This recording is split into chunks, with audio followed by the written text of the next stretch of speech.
Welcome to the Real News Network. I'm Jess Lenore in Baltimore, where the fourth day of the trial of Officer William Porter is underway right now. He is the first of 6 officers that's going to be on trial for the death of Freddie Gray. I've been in the courtroom these last 4 days, tweeting updates, putting updates on Facebook, and doing a few interviews, providing legal analysis of what's happened.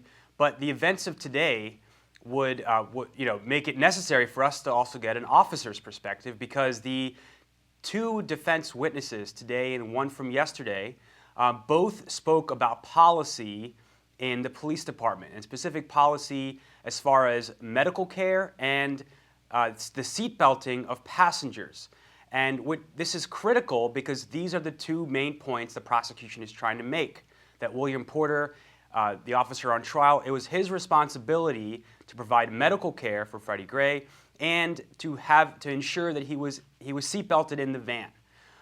Well, now to talk about this is Michael Wood. Michael is a retired Baltimore police sergeant, and he's also what you can call a whistleblower, talking about some of the problems he saw and experienced within the Baltimore police force. Thanks so much, Michael, for joining us. No problem. How you doing?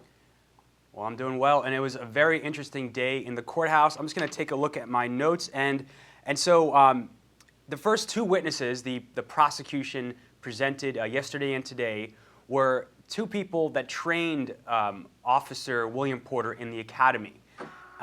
The defense is arguing that Porter didn't know he had to seatbelt Freddie Gray in that van where he suffered this injury during that ride.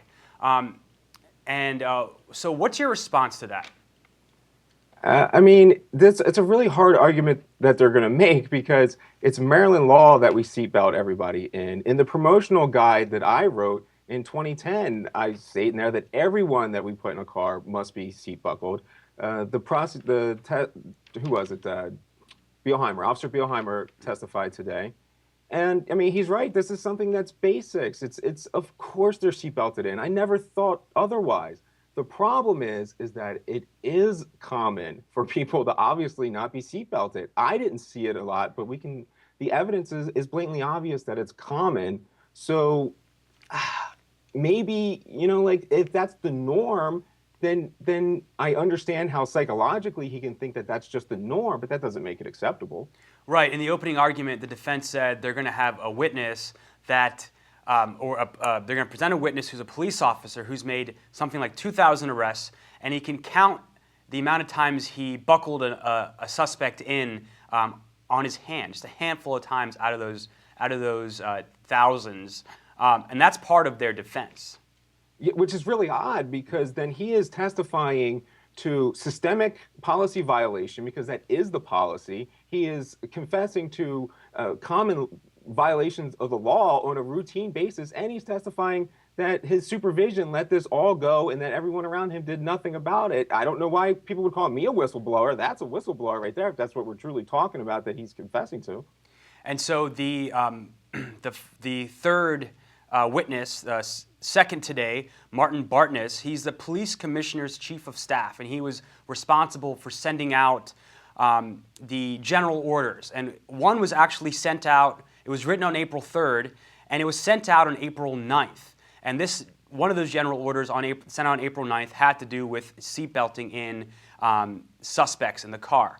Now, this is really interesting, because in the cross-examination, the defense asked the police commissioner's chief of staff, isn't policy and procedure not a top priority for the Baltimore Police Department?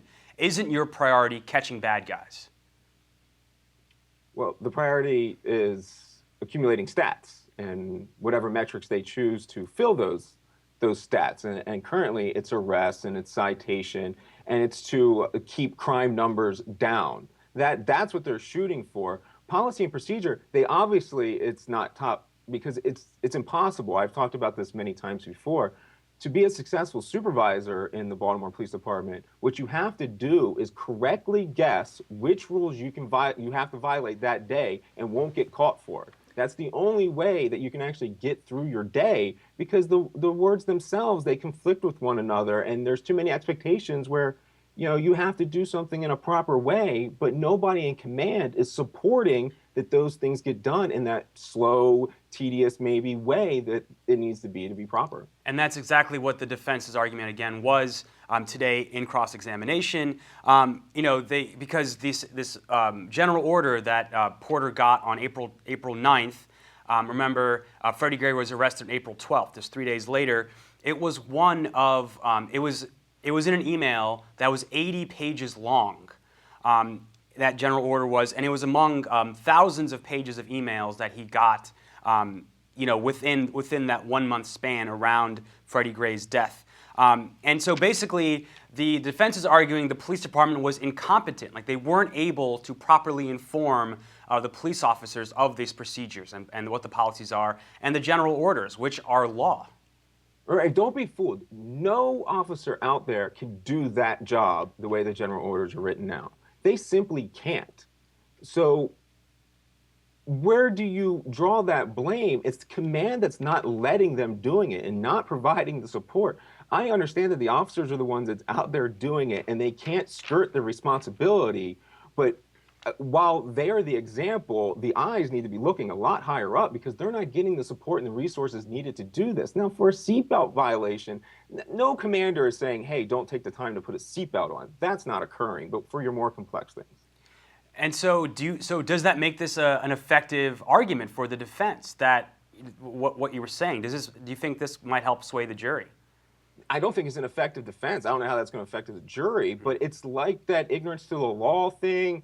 It's like saying, well, I know that I'm supposed to not violate a civil rights, but it's a heck of a lot easier to just do that, and then I can get the drugs and make the arrest. I mean, just because you had that something's the norm, or that you see other people violating it around you, or you're not supporting it. I mean, you can't then skirt responsibility for that, especially for something so simple as clicking a seatbelt. So the other defense argument is that William Porter did not know Freddie Gray needed medical care. The defense also argues that Freddie Gray was known to William Porter. He was known to make a big scene when getting arrested, and that it was common for suspects to fake injuries so they wouldn't go to prison. What is your response to that?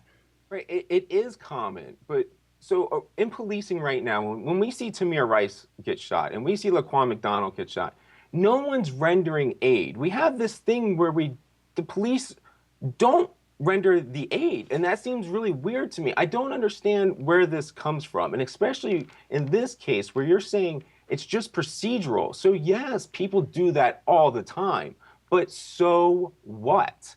Take them to the hospital, the doctor clears them, and you take them to jail. It's not like they get to avoid going to jail. They just waste some of your time. I mean, you're on the clock. You're getting paid. We got to put human beings first. And so command is pressuring these guys to make that arrest, get back out onto the street so they can go get that next stat. And they're not interested in justice, and they're not interested in incentivizing these kind of things. Because what will happen is the routine effect is that if Porter would have taken too long doing all these things, somebody would have been complaining about how long he was taking.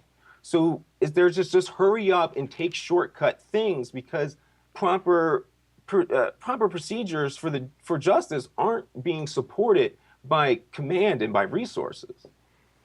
And so do you think this trial, either way, whichever way it goes, guilty or not guilty for Porter and the other 5 officers, do you think this moment to actually address these policies, this is coming out, the defense argument is that the Baltimore Police Department, they not have their stuff together. Like it's not, the rules aren't transparent. They're not given proper training. So do you think this is now an opportunity to kind of actually change those structural issues, or do you think this will be an opportunity that will be squandered?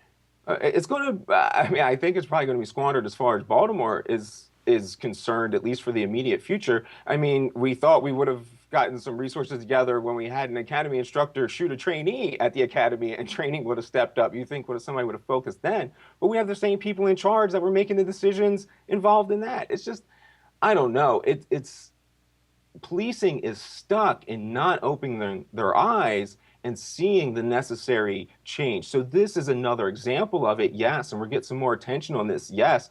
But will someone in Baltimore make that decision? I don't know. I think we need to push as a nation for this to be a federal thing so that we can start a federal reform and like get policing on the proper path. Because you're saying, well, Baltimore, but no agency around the nation that I'm aware of is incentivizing their officers to seek justice and not get arrests and fill out quotas and get car stops and do civil seizures and fight the drug war and raid houses. I mean, that's what police do all over this country, and it's not working.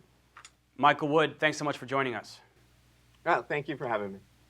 Michael Wood is a retired Baltimore police sergeant. We're going to have him on throughout the trial, giving his response to the arguments on the prosecution and defense. Stay tuned at therealnews.com. Follow us on Twitter and Facebook for updates throughout today and the upcoming days and weeks on this trial. Thank you so much for joining us.